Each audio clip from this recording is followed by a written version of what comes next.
We have seen so many contribution of Muslim in science during Golden Era. But, how much do their contribution appreciated in nowadays secular world? Western people cannot accept the fact that Muslim are in front of them. Thus, they erase the history and take the credit for them. As a Muslim, it is our responsibility to keep the history and proud of our ancestor.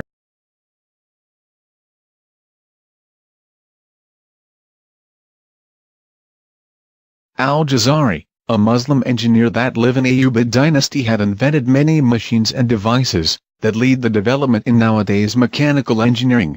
His invention including the water-moving and pumping system, which using the concept double-acting suction pump and hydraulic piston that used in nowadays car engines. He crankshaft concept was used in his other invention, the automata, as well as the invention of elephant clock, which the concept used in the clock we used every day. He other popular invention is the camera by physician Ibn al-Haytham, that explained concept of light, and led to development of modern photography technology. Syekh Rais Abi Ali Hussein bin Abdillah bin Hasan bin Ali bin Sina yang dikenal dengan sebutan Ibnu Sina atau Avicenna lahir pada tahun 370 Hijriah di sebuah desa bernama Khormeisan dekat Bukhara. Dalam sejarah pemikiran filsafat abad pertengahan, sosok dalam Ibnu Sina banyak hal unik. Sedang di antara para filosof muslim, ia tidak hanya unik, tapi juga memperoleh penghargaan yang semakin tinggi hingga masa modern.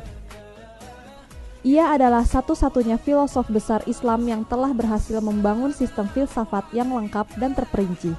Suatu sistem yang telah mendominasi tradisi filsafat muslim beberapa abad. Dalam ilmu kedokteran, ia sebagai orang pertama yang menemukan peredaran darah manusia, di mana 600 tahun kemudian disempurnakan oleh William Harvey. Dia pula lah yang pertama kali mengatakan bahwa bayi selama masih dalam kandungan mengambil makanannya lewat tali pusarnya. Dia jugalah yang mula-mula mempraktekkan pembedahan penyakit-penyakit bengkak yang ganas dan menjahitnya. Kitab Al-Qanun tulisan Ibnu Sina selama beberapa abad menjadi kitab rujukan utama dan paling otentik.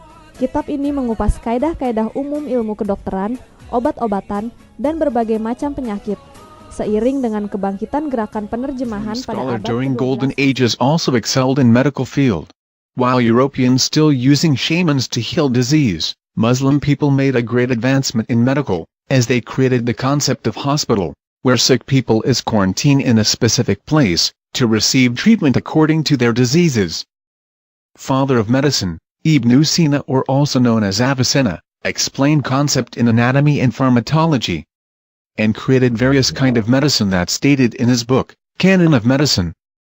Another great doctor is Abu al-Qasim al-Zahrawi, a master surgeon in Cordoba that invented surgery tools and instrument, that led to development of today's surgical excellence of Muslim during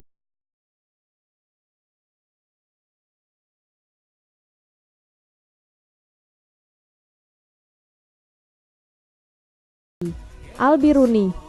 Abu Raihan Muhammad bin Ahmad Biruni atau yang dikenal sebagai Al-Biruni lahir pada 5 September 973 Hijriah di Khat Khwarizmi yang waktu itu merupakan wilayah dinasti Samanid, yang merupakan matematikawan Persia, astronom, fisikawan, sarjana, penulis ensiklopedia, filsuf, ahli farmasi, dan guru, yang banyak menyumbang kepada bidang matematika, filsafat, dan obat-obatan.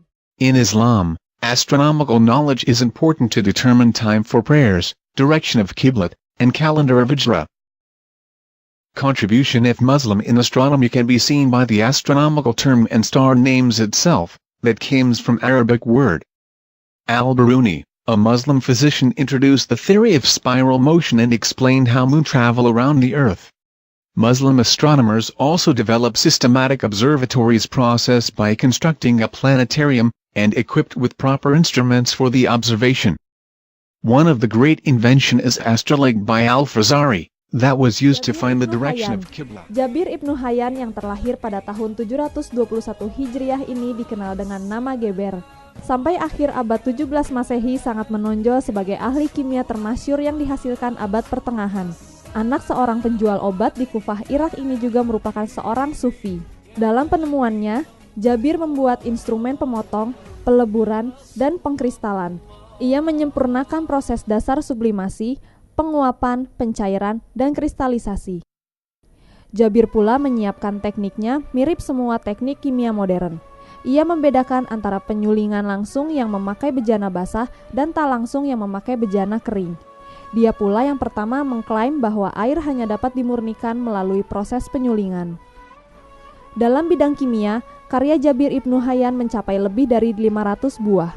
Di antara bukunya yang terkenal adalah Hikmah Al-Falsafiyah, diterjemahkan ke dalam bahasa Latin berjudul Summa Perfectionis. Dalam buku ini antara lain dikemukakan reaksi kimia. Ide-ide eksperimen Jabir itu sekarang lebih dikenal atau dipakai sebagai dasar untuk mengklasifikasikan unsur-unsur kimia, utamanya pada bahan metal, non-metal, dan penguraian zat kimia.